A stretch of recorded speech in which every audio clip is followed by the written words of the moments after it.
Welcome to the Two Brothers live stream. As you can see, we have some minor technical difficulties to work out. But as soon as I'm done with that, you'll be able to see Super Jeremy World on that side. So let me fix that real quick. They can hear you, Jeremy, if you would like to talk. Hello from the great beyond. Let's see here.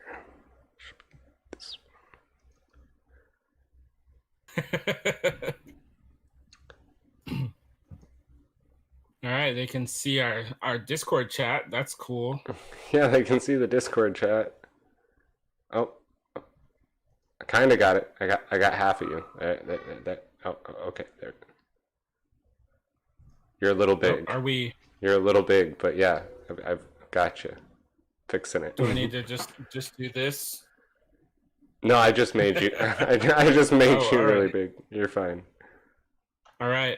Hey, Michael. Thank you for hanging in there. Okay, cool. Apparently, okay. No, wait. I need to mute one of my notifications because it's going crazy. Sorry, everybody.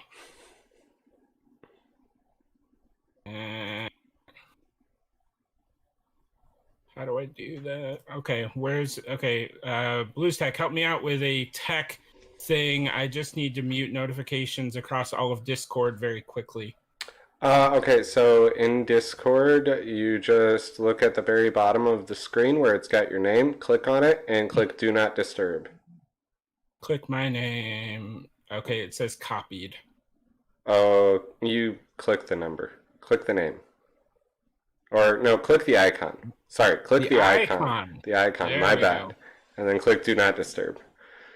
Oh, okay. So now it's going to show me as online, but I will be Do Not Disturb. Yeah, so you'll still get messages and everything, but yeah. Cool. All right, thank you.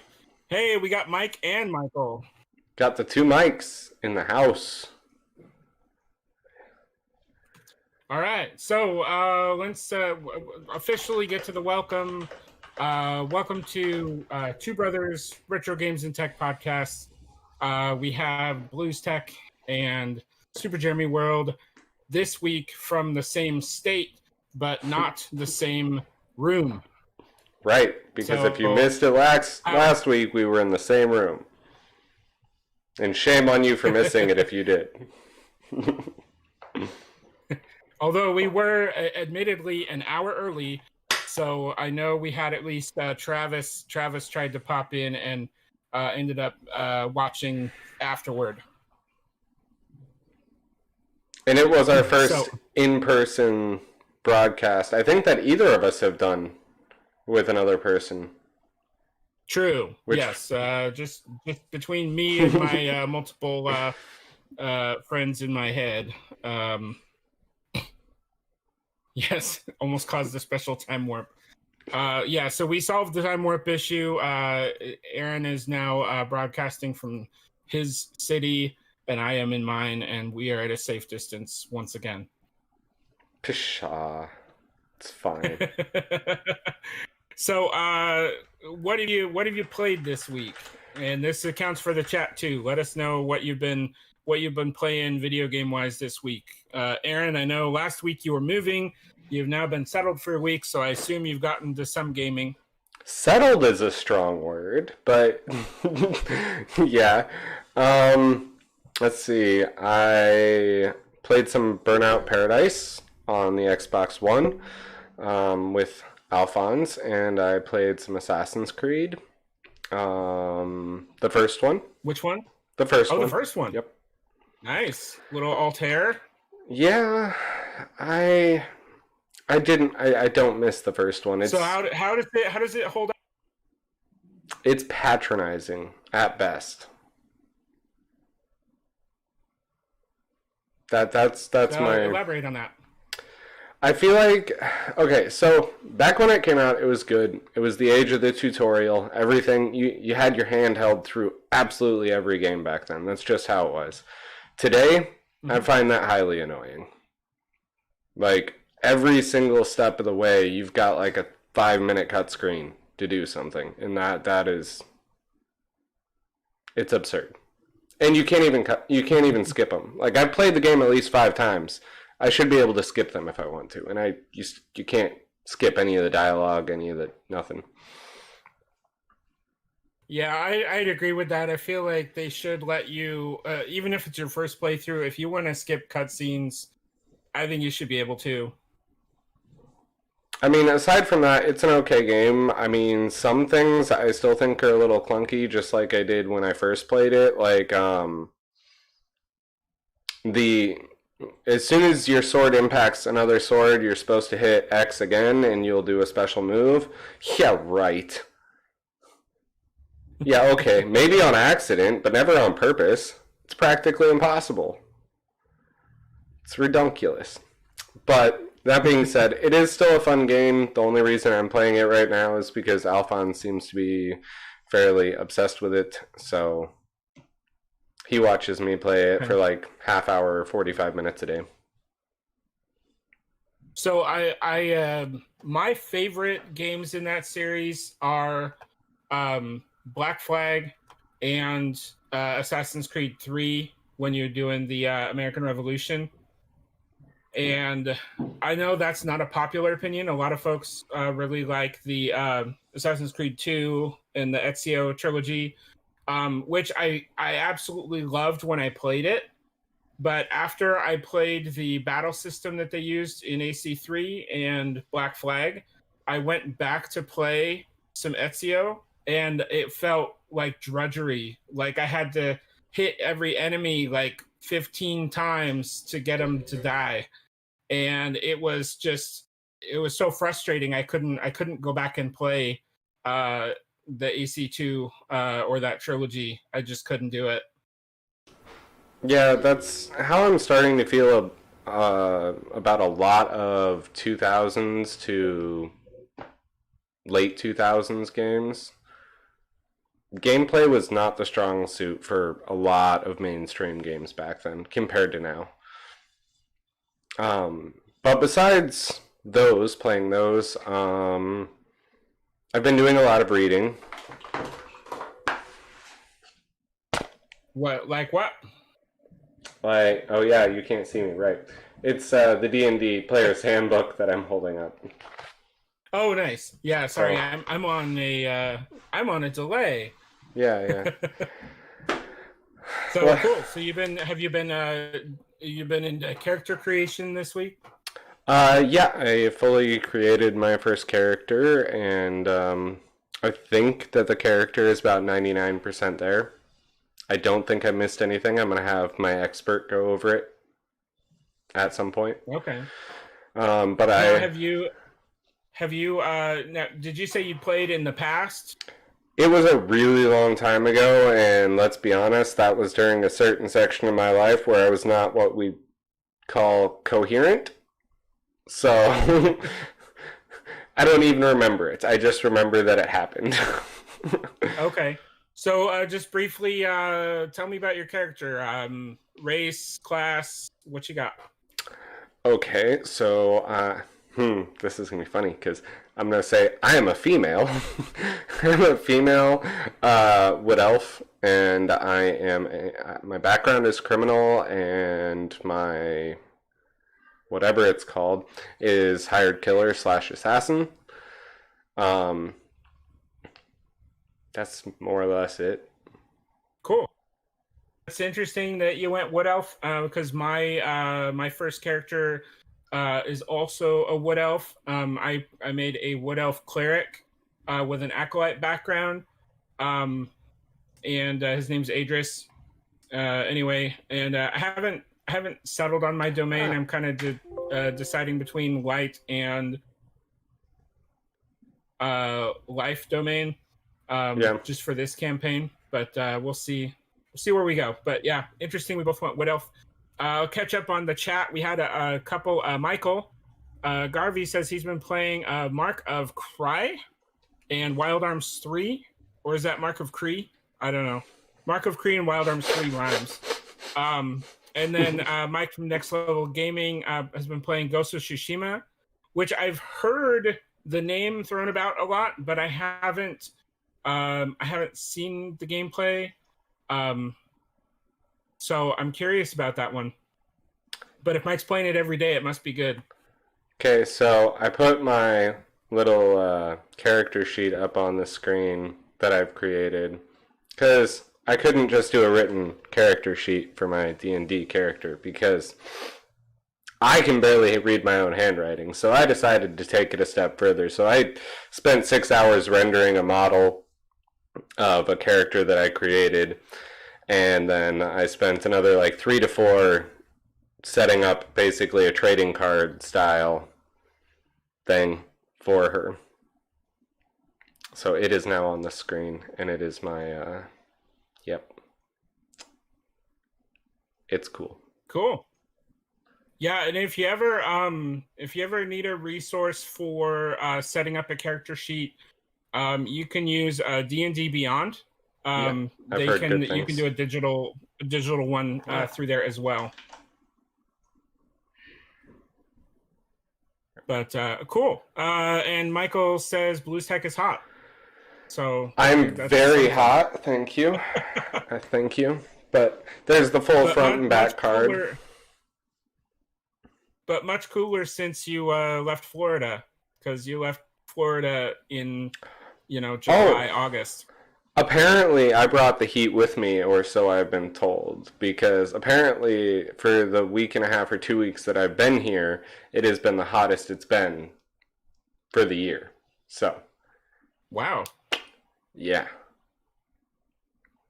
Okay, so getting on to there's Fastback. Hey, how you doing? What's up? So my game of the week, the stuff that I've been playing is actually going to be our main topic for the day. And that's I went back and picked up Knights of the Old Republic from BioWare 2003, the Star Wars game. Should have led with Star Wars. When you say picked up, what do you mean by that? I mean, I haven't played it for a long time, and then I decided I would play it. So it's like the figurative. Okay, so you didn't go buy it again. Okay. No, I've had it on Steam for I don't know how many years. Good. So although Steam could tell me. But yeah, so it's been it's one of my all-time favorite games. I own it on several platforms. I initially that's the game that made me buy Xbox, the original, because I'd been considering it, and Costco had a bundle with the original Xbox that had Knights of the Old Republic in it, and that's what made me pick it up. So played through that game, and it's one of the games that I really feel like is so replayable, because you can choose your path. Like you can go light side, dark side. You have all the different classes. It's very similar, honestly, set up to D&D. As far as setting up the classes, you've got the same 6 attributes that you put points in, and then you have skills that you add modifiers to in very similar ways. The attacks and saves are all on dice rolls. There's ability checks in the same manner. So There's a lot of D&D core there, which is cool. And my favorite, so this time I'm playing through, it's really tough, but I like to play through all of Terrace or Taris. I think I called it Terrace. That first level, you play through that first world without leveling your character. So that when you do get to Tatooine or Dantooine and you can become a Jedi, then you have all these levels of Jedi levels that you can add, and you get more Force powers in the end. Mm-hmm. So it does make it it adds a big amount of challenge to keep your character alive, because you're wandering all around as a level 2 when everybody else is level 5 or 6 at that point. But the class that I chose this time was a scoundrel, so they actually got the weakest class, but then they get the most skills. And if you can keep them alive to that point, then you can once you do get to Dantooine and you become a Jedi, then you're kind of set up to do the consular class, which I really like. I'm playing Dark Side right now, so I'm going to be getting my favorite Force power, which is the Force Lightning, like Force Storm, where you basically just like take out a whole field of enemies at once, but you don't get that until you're like level 18, so it comes really late in the game. But there's no other feeling like that. To just like have a screen of weak enemies and you just blast the hell out of all of them at once and move on. Yeah, speaking of games that you can play through multiple times because of different different play styles, I'm now holding up a copy of PlayStation 3, one of the best games in my opinion for PS3, which is called Heavy Rain. And I don't remember how many endings there are to this game, but it's a lot. Like, I think there's like in excess of 20 different endings to this game. It is absolutely amazing. It's like a mystery novel that you go through, and based on your decisions and what information you're able to find and who you interact with, changes the complete, not just the ending, but the complete story of the game. It's an absolutely awesome game. And now I finally have access to a PlayStation because the people I'm staying with have a PS4. I can actually play it! I'm excited. Cool. Yeah, I really enjoy games like that where you're able to have choice, where your decisions impact the world, and you can have so many different outcomes. That's really like that's something I really like. As I'm playing, I like to know that my choices matter. And I can still enjoy a good like conveyor belt game, but it is nice to have the choice. Yeah, and it adds to replayability too. Absolutely. With Heavy Rain, one of like the biggest thing is like you can play it 6, 7 times back to back and like never get the same thing. Like even one little small decision, but difference between one to the next game, it's different. Like wow, boom. And I have a lot of respect for for the creators of it because as I've been researching making my own game, I've been wanting to do that, like diverge the story, make it so there are multiple different directions you can go, and story trees are not easy. They take a lot of time and a lot of thinking. So how they came up with this many alternate endings, and this was PlayStation 3, so this is back when you were only spending like a year on a game, not 3, developing a game. So how they came up with that many endings that fast is just crazy to me. Yeah, you have to have a really good creative team, probably multiple writers helping out. And I think that's like story is such a huge part of games. Like gameplay is the biggest piece. Can you actually sit down and play it? Is it intuitive? Does it work? The controls work appropriately. But then, especially with these immersive games, like story is so important. It is. Even story is so important because like one of my favorite things in Star Wars: The Old Republic, the MMO sequel to the KOTOR franchise, was spending the time and going out of my way to get an HK unit, an HK robot, because I missed the one from the first games so much. I missed being called meatbag every time I screwed up. Yeah, and that's one thing that they did very well in Knights of the Old Republic was creating a cast of characters and having backstories that you cared about. Like they made you care about just about everybody in the party. There were no like real throwaways. And like even down to the droids, and that's super cool. Like HK is hilarious. And I drive my gameplay around him. Like I always make sure I have really high repair ability when I play dark side, so that I can completely unlock all of his functions as an assassin droid. Sorry, spoiler alert. It's For the okay. game from 2003. I'm gonna give a spoiler alert later too. It's okay. But yeah, the other piece with the game is you get to whether you choose dark or light side throughout, you can still choose the light or dark ending when it comes to that. And so it's like it doesn't lock you in. Like even if you played dark side the first half of the game, you can get kind of screwed if your force powers are all aligned the opposite way. But they don't stop you from making the choices that you want to make in the game.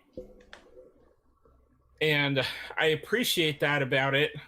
I really like just having that freedom. Mm-hmm. It's interesting. But I do tend to go, because I know how the system works. Like you get a discount basically on dark side force powers if you're fully aligned dark side, and the same if you're light side. So it makes sense to like go all in one way or the other when you play. So when I'm doing that, like this I'm doing a dark side playthrough. So I try to find what's the darkest outcome for just about any interaction that I can have.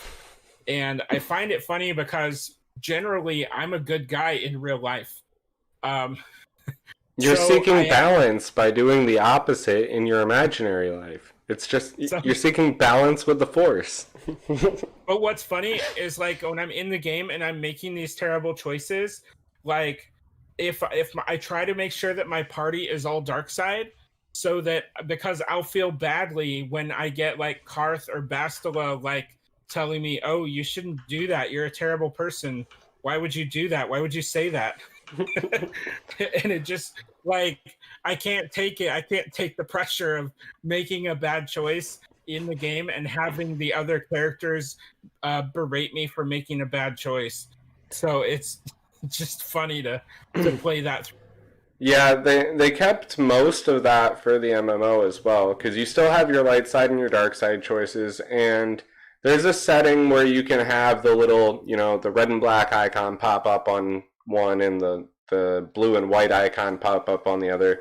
But there's also your in-between answers, which are usually just jerk answers. Mm-hmm.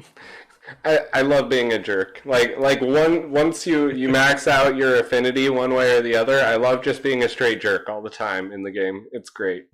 Because it's the best conversations. Like it's the most well-written conversations in the MMO. One thing I wanted to say about spoiler alert for KOTOR if you haven't played it, or not KOTOR, SWOTOR if you haven't played it, is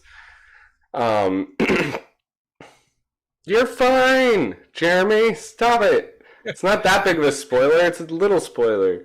I haven't played it. I know you haven't played it, but it's a tiny spoiler. It's not about plot or anything. It's just in order to get an HK unit, the game forces you to have a light side character and a dark side character. Well, now you've ruined the game. Oh, yes. It's not even on the nearly close to side quest level thing. It's an optional additive quest. But yeah, you have to go to one of the we'll call it the Empire, the dark side, starting planets in order to get one of his pieces. If you start light, and vice versa, the other way around. All the other pieces to him are spread amongst neutral planets, but I just thought it was kind of cool of them, even if you don't want to play the opposite, they make you just so you can get a taste of it, so you can see if you really actually don't want to play it. Yeah, Michael posted, he's commented on this, says, "We want what we're not." And I'll agree with that. That's one of the things that's fun about immersive play is being able to make choices that you wouldn't typically do in real life. Like you can go out and do things that you can't do yourself or wouldn't do. So you can kind of have that freedom through your through the gaming. Exactly. Like, I want to ride a 45-foot Tyrannosaurus Rex. Can't do that in real life. Not yet. What game lets you do that? Ark. Survival Evolved. Yep. Too many hours in that. Nice. Too many. So I will say my typical build for Knights of the Old Republic, I'll typically go with a soldier for the opening class because they're the ones who have the highest strength and constitution. And then when it translates to the Jedi Guardian. And then if you do that and you choose Jedi Guardian, then you automatically get Force Jump, which is my favorite move that they can make. When they sight an enemy, you like automatically like jump to that enemy with your lightsaber and strike them from far out. And so, but that's like the only reason that I go with that class is so that I can do Force Jump, and it's super fun. Or it's like jump attack or something like that. You can't jump in the game otherwise, so it probably is Force Jump.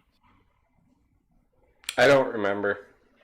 Yeah, it's been probably 6 years since I played KOTOR. Yeah, but Yeah. it is really freeing to play through as Dark Side. It's just kind of fun to just be a douchebag through the whole game, and you get bonuses for it. So, Chris, Fastback. I may have a few more hours than you. I have, and this is not a joke, and I am not making this up, and this is not an accident. I have Screenshots. Literally 30,000 hours over 6 accounts into Ark. And about 90% of that was playable hours. I had too much time on my hands. It's okay. It's a section of my life that I'm trying to forget and never repeat. But you broadcast it live. Just because I have to forget it doesn't mean everybody else does. Okay, here's the fun couple of possessions that I have from back in the day. Nice. My original Knights of the Old Republic strategy guide. It's the official Xbox one also. I haven't consulted this because nowadays you have the internet. So if you're stuck, you can just look on the internet. We have these tiny things called phones now that are amazing devices. Which is funny because we did have the internet in 2003 also. When this was made. We just didn't have this. A smartphone. But you're right. The smartphone wasn't there, and it actually is like just really nice to have it laid out. It is. So you can have like the nice long list of things. Sometimes it's nice to be able to flip through a book. A lot of times you look through like the equipment lists and stuff, and it's just like, oh, that's cool. I wonder where you find that, and it doesn't say where to find it, but it's in there somewhere. Then you have to go to the internet. Right, then you go to the internet. Okay, it talks about this cool crystal. Where do I go find that? It doesn't actually exist in the game. It was all a trope. Right? Yeah, so I actually have both books. We're not talking Knights of the Old Republic 2 today, but I have that one as well, and it's about twice as thick. Are you going to play that one next week? Oh my goodness, I'm not going to be through this one next week, so I am more hours in than I'd like to say on this playthrough, and like I think I spent 10 hours just getting off of Terrace this time, so that's how I play though. Like I have to do every side quest. I probably spent like that's how you get the XP. Man, that's how you get leveled up faster. True. I mean, it's not faster, but but I spent like probably 2 solid hours just trying to defeat Bendak Starkiller in the dueling ring because I'm level 2. So like it's one of those things like, do you really want to like try to defeat this guy who's like totally overpowered when you are intentionally like nerfing yourself through this whole level?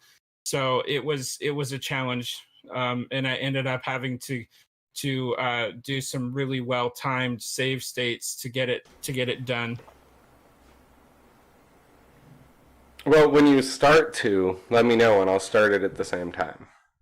Okay, yeah, I'll let you know. It will likely be a while because I think my first playthrough was more than 20 hours on the original Xbox, and I'm just enjoying this one. Though it's it'll probably speed up now that I've got my lightsaber and stuff like that. Like I'm now that I'm a Jedi, I don't have to be quite so careful about, and I won't have to repeat so many parts.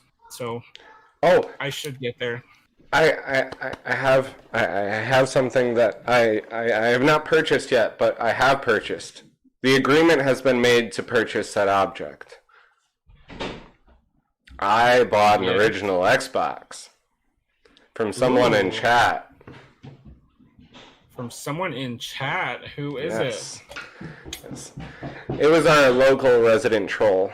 The agreement has been made, but I have not made payment, so it doesn't count yet. But I'm almost there. I'm just waiting for the thumbs up that everything still works. Okay, Michael, whatever he's paying you, I will up it by 2%. No. I found this one. It's mine. You back off, you. Michael, I'll make you a moderator in my chat. Michael, you're already a moderator in my chat. Don't let him fool you. I'm cooler. Bidding war.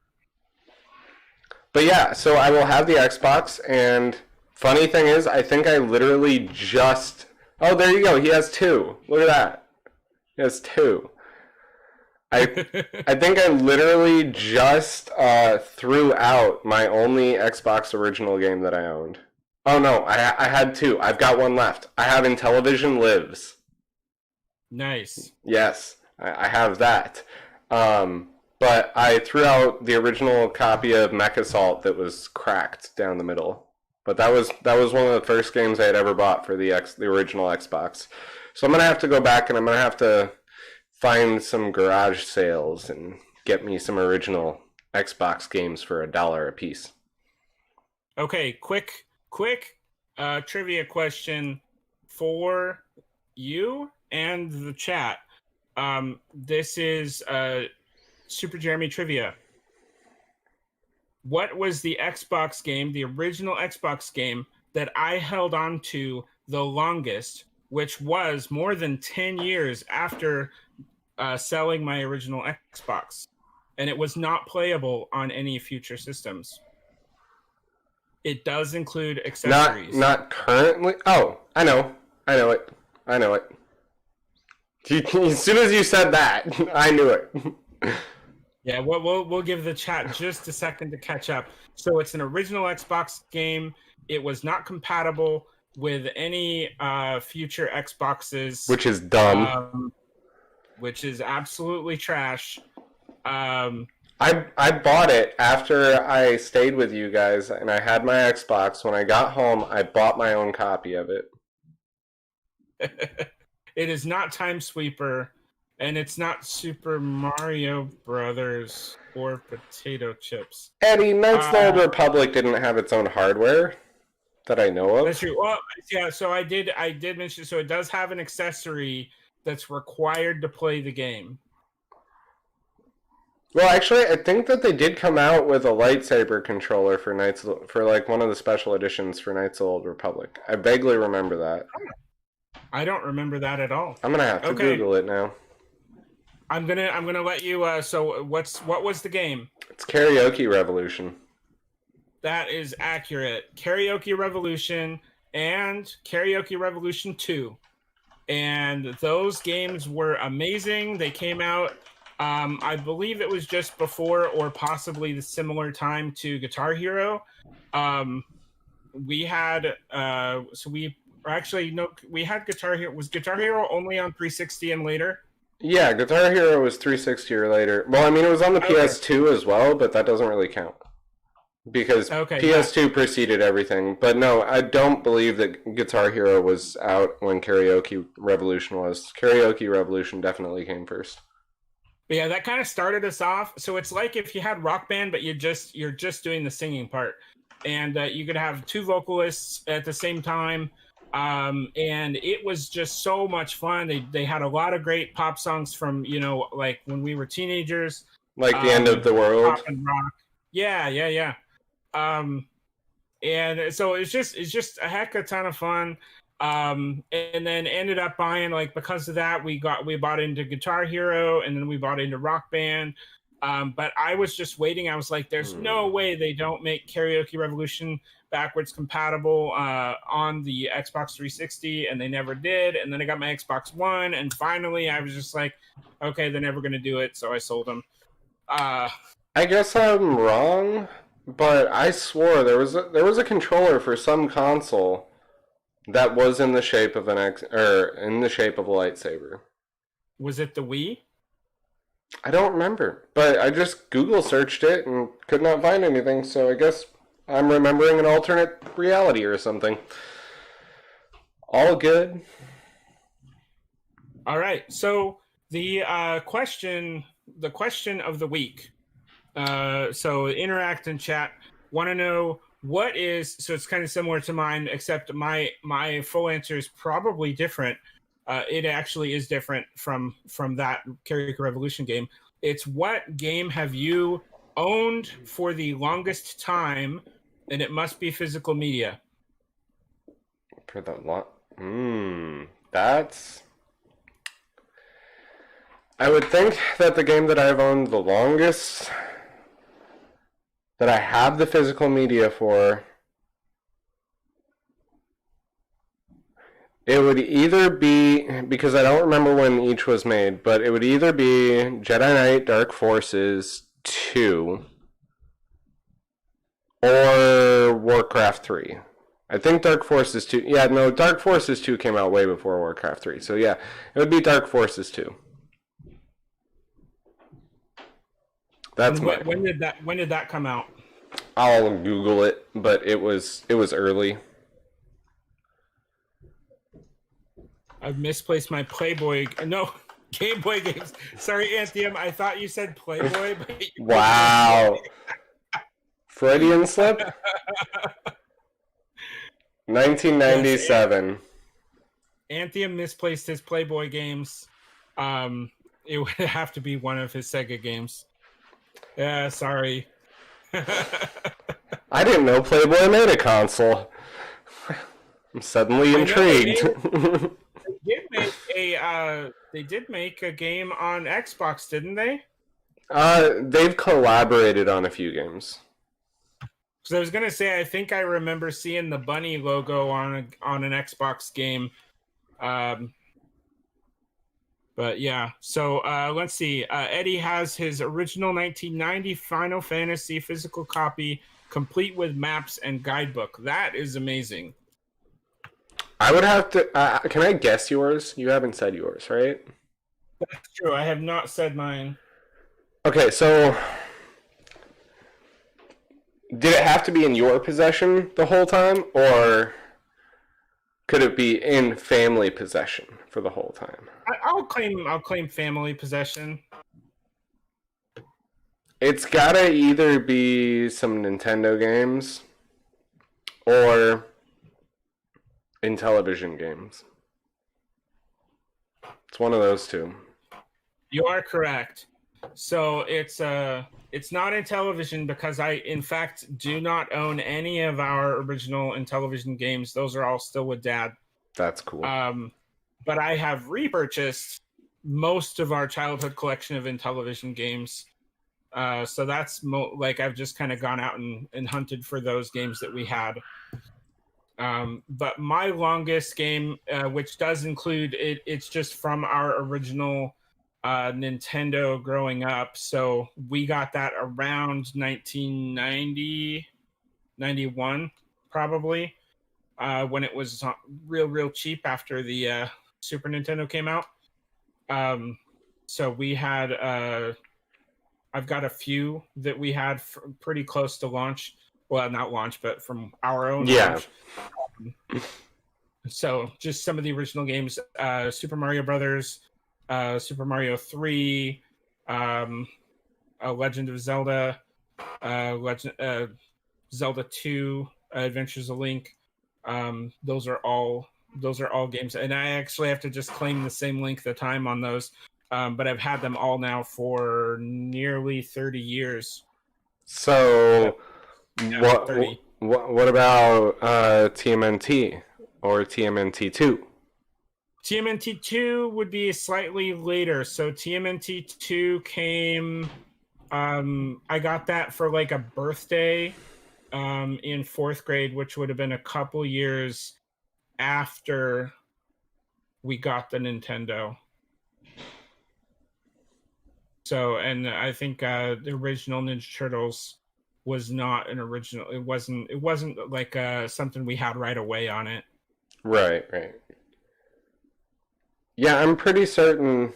Now, if we switch it to games that we bought, that we've owned the longest, that's a whole different story. Well, that's a whole different story, but I can easily point to it because I've already shown it on this. That's my Final Fantasy 7 and 8 that I purchased in 2000. So I have the complete inbox PC versions of both right up here on my shelf. I have to compare the two that I think they are.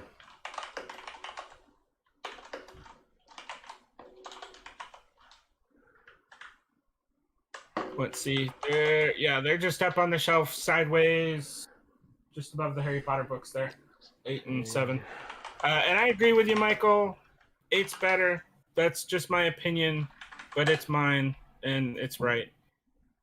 Okay, so mine is 2002, and it is Warcraft 3, the original Reign of Chaos. And then I bought all the expansions as they came out.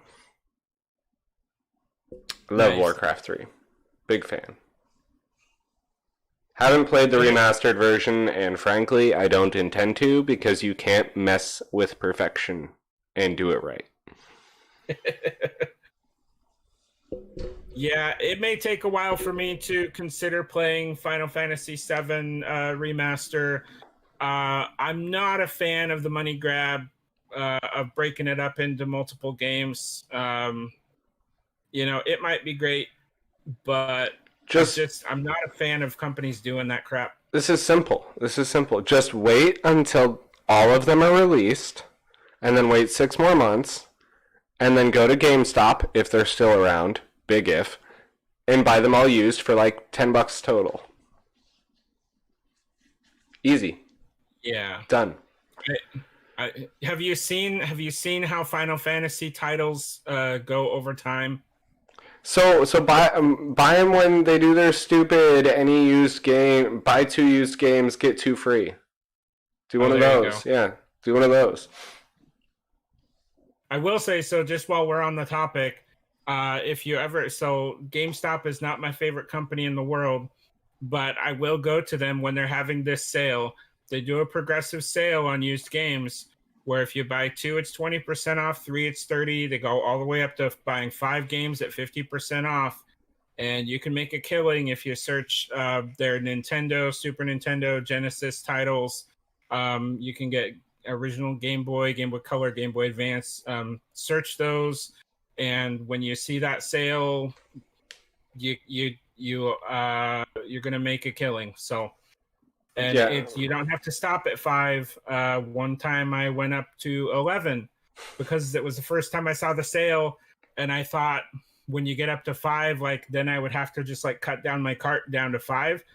And so I just kept adding and adding and adding. And when I got to checkout, they were all 50% off. So I was like, oh, okay. But it was a really, really good deal. Last time I did the other sale, the buy 2 get 2, which I think is almost as good as the retro sale. When you do buy 2 get 2, you can get out the door for like 20. If you start with two cheap games, on buy two get two, you can get out the door for $20, 25 depending on your sales tax, with 8 games, which is crazy. I mean, that doesn't include most retro titles. You could probably get original Xbox and PS2 in there. But like, I just got a whole bunch of Xbox One games right before I moved for like $20. And they were newer titles. So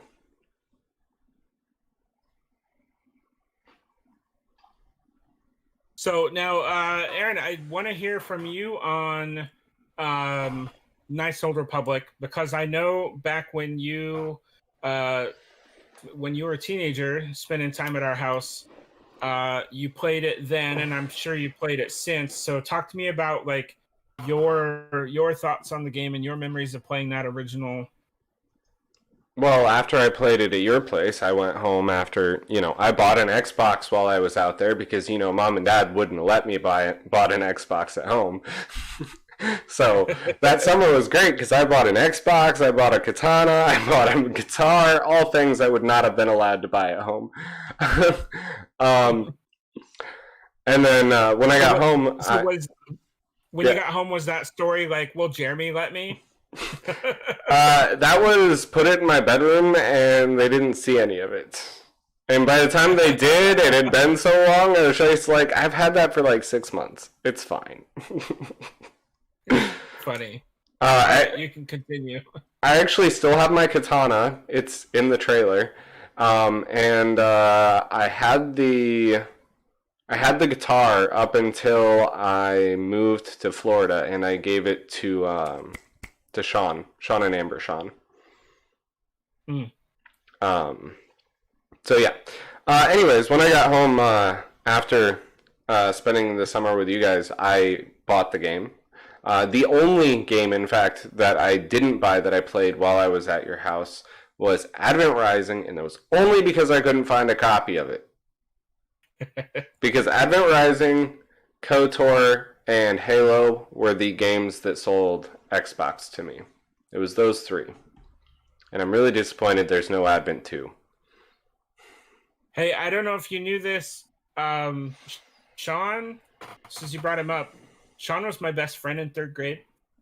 That is odd. That is weird. Yeah, like when I saw they were getting married, I was like, oh, Sean Morrison. Yeah, we were in the same class in 3rd grade. We played like recess every day together, and we were like totally best friends. And when I mentioned that, like, I wasn't living in the area when they got married, so I just like mentioned it to Mom, and then I heard back from her like, he doesn't remember you. So I suppose it could have been a different Sean Morrison. No, it's the same one. I got the yearbook pictures. Oh, okay. Oh, yeah, that is really weird. It's just funny. It's just like, well, and like, so we moved a ton. So like, I was a kid that moved into the school 1 year and moved out, a year later.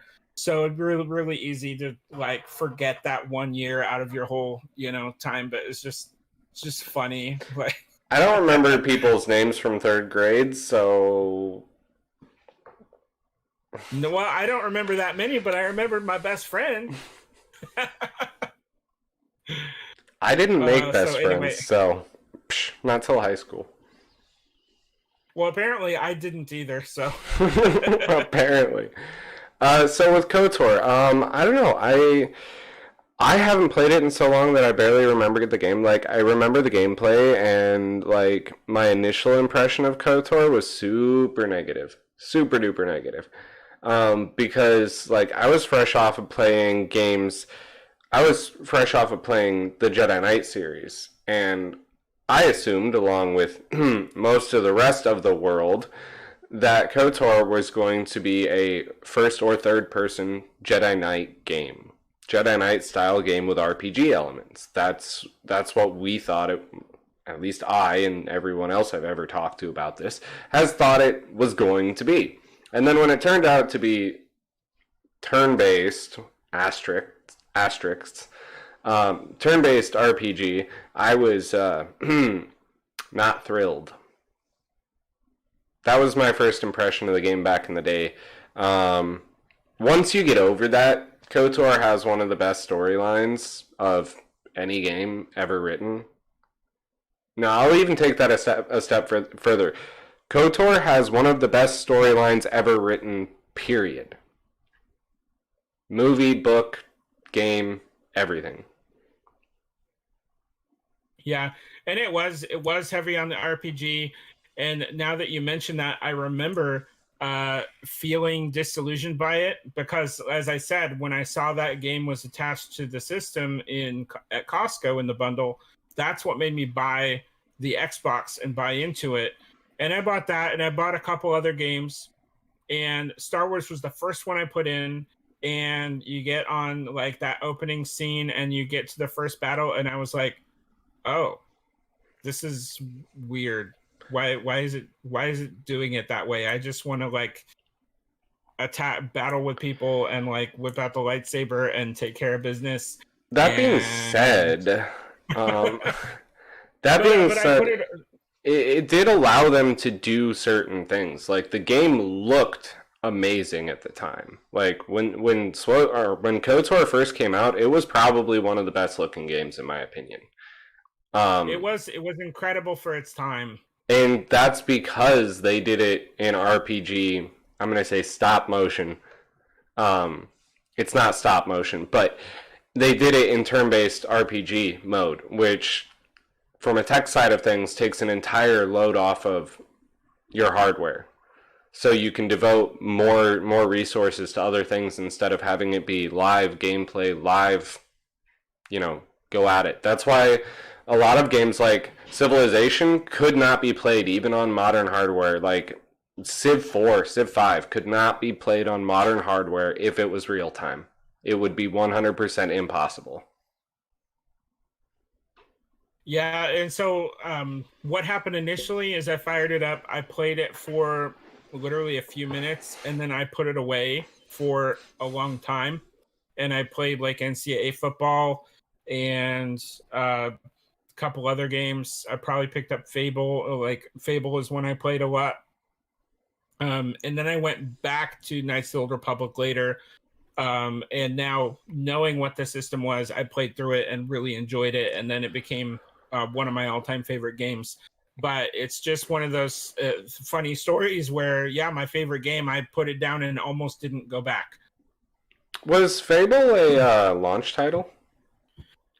I don't know. I wasn't around for launch. I came onto Xbox in 2003, so I was a couple years late. Okay, Fable 1 was 04, September of 04. Oh, so it came, yeah, so it would have been a later purchase even for me. No, actually, 04 was about the time I bought it, so I may have bought it with my Xbox. Because I didn't get Xbox until after I was married, and I was married in 04, so... Yeah, and the Xbox had been out for 4 years at that point. What's an interesting... 3 years, 3 years at that point. An interesting thing with Fable, so Peter Molyneux created Fable, and his whole idea was to kind of have what you got with Knights of the Old Republic, where... your choices were supposed to like impact the world, and you could do light side, dark side, and all this stuff. And honestly, the original Fable, he didn't get there. And and a lot of people like rag on Peter Molyneux for not like following through and maybe overselling. But I feel like his vision maybe is just a little bit bigger than the technology most of the time. He's had and I played Fable 1, 2, and 3, and I enjoyed all of them to varying degrees. Really enjoy the franchise. But I loved them all until you drank that stupid sex-changing potion without knowing it. And then you can't change it back. Spoiler alert. I didn't say which one it was in, so it's not a spoiler. But yeah, I feel like Peter of Lionhead talked too much. I feel but I like felt like ignore Knights Peter Older- and play the games, and then you'll love them because they're amazing. I agree, because like if you listen to him, like his ideas are way bigger than games can match at this point. Which is cool. Like we need people to dream and to shoot higher than what's possible right now, or we don't progress in video games or technology or science or anything. So it's great, and but I do feel like for that being his goal, I feel like in most ways, Knights Old Republic actually does his system better than Fable did.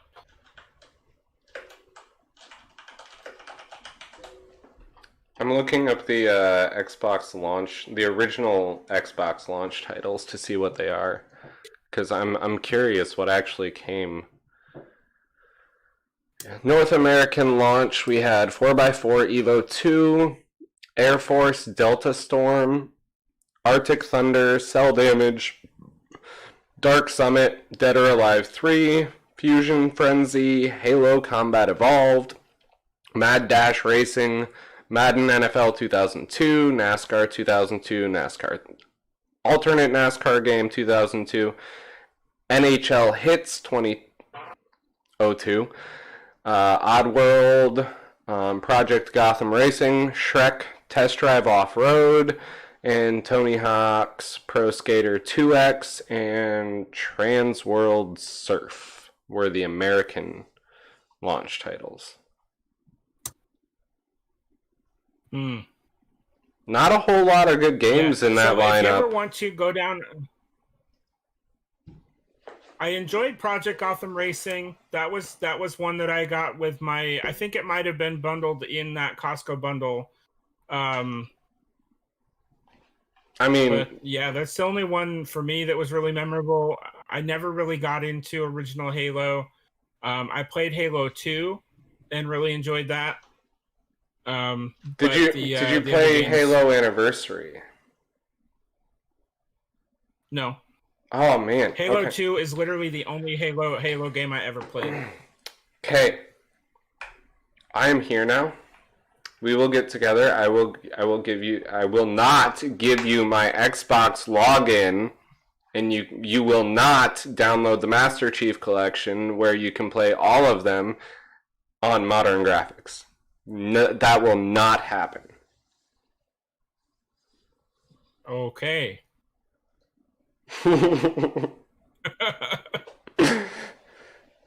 Yeah. So okay.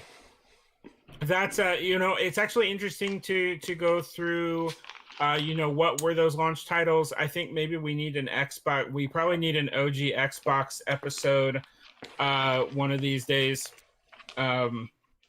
Kind of go back through and relive that. Like it was cool. If you ever want to go down a rabbit hole, just Google Xbox Dreamcast 2.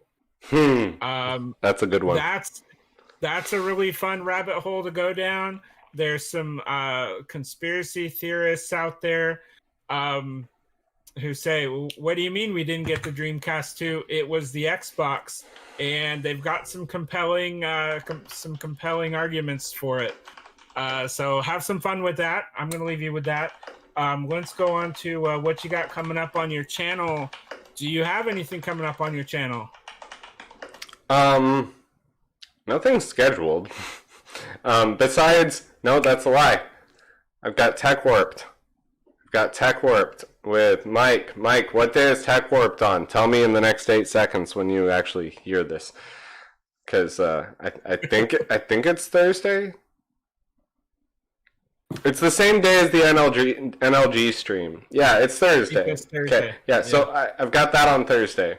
Yeah, that's my week. I just got everything set up, squared away, mostly, so I can actually start making content again. So that'll be good. And after officially tomorrow's announcement, I'm going to talk to TT about that interview. Mr. Tommy Tallarico, that is. Oh, that TT. Okay. Yeah, that TT. Yep. I thought you meant like Tanya Thompson. You know. Yeah. So we'll Easy see. mistake. So I am. I've got some videos that have been pre-made that I have not released yet. I'm trying to figure out the best time to drop them. But with Amico announcement coming tomorrow, I'm not going to do an instant reaction because I don't move that quickly. So I'll have a later in the week reaction to what's going on with the announcement and all the cool content that we're anticipating. But I do have just for, hey, Pete's here. I see. So I do have a couple of videos just for those who have been following the channel. I have the top 8 original Intellivision games in my collection, my favorites. So that's one that I've been hanging on to. And then hey, can somebody block Pete? Who made him a mod on my channel? Oh wait, I guess that was me. I mean, I can block him, but let's see. The other one I have another wouldn't that be something Amico like speculation video that I have to drop. But again, with the other Amico stuff this week, I'm going to hang on to that one a little bit longer. So mainly looking at Intellivision stuff this week. I do have. Oh, hang on, hold up. I forgot. I have my retro game treasure box that is still unopened, so I will have that video this week. I'll get on that. So that's what's coming up on Super Jeremy World. Thank you guys. No, we're not going yet. What's going on? I'm trying to find something that we're gonna have to put in chat for those who have not done something. Okay, I've got the link. Okay, so I'm gonna put a link in chat. If you have not gone to this link and filled out the Google document registration form, do it, because then if you are not already an Amico Founders Edition holder, you may have a chance to do it. If you go and you watch the Intellivision announcement tomorrow live with this invite, assuming it doesn't flag it. Okay, it didn't. If you fill out that registration form, you will have a chance to win a Founders Edition if you go and chat with them live during the actual announcement. So, it's in the chat. Chat is not blowing up right now, so it'll be there forever. Well, cool. Thank you for sharing that. That's awesome. And yeah, so take your chance to win. I'm sure most of us are going to be tuning in for that 10 o'clock Pacific tomorrow, and really excited to see what they've got to share with us. I am too. How many games did he say? I watched his video today. His sorry we didn't do our announcement today video. How many games are they doing? Pete should know. A lot.